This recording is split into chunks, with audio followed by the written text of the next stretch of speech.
অমিত শাহ এলে তার সভা শুরু হয় আমার নাম দিয়ে, সভা শেষ হয় আমার নাম দিয়ে।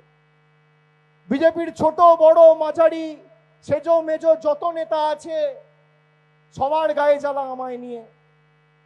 আমি বলছি খুব একটা ছোট্ট প্রপোজাল আপনাদের দিচ্ছি।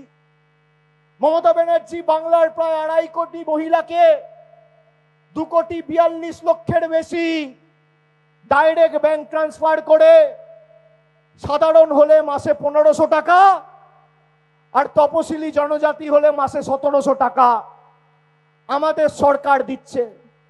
পাশে আসাম আর এক পাশে ত্রিপুরা, একদিকে বিহার একদিকে উড়িষ্যা, তার পাশে মধ্যপ্রদেশ, তার উপরে উত্তরপ্রদেশ, একদিকে রাজস্থান একদিকে গুজরাট।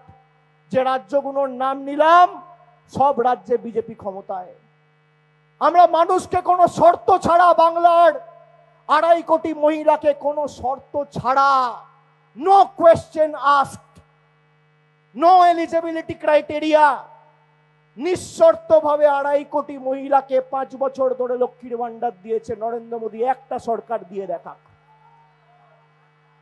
যদি একটা সরকার দিতে পারে, যদি ত্রিপুরা দিতে পারে, আসাম দিতে পারে, বিহার দিতে পারে, উড়িষ্যা দিতে পারে, রাজস্থান দিতে পারে, মহারাষ্ট্র দিতে পারে, আমি রাজনীতি থেকে অবসর নেব। এত বড় কথা বলে যাচ্ছি। এবারে ভাই ভোটের লড়াই এই এখানেই দেখবো।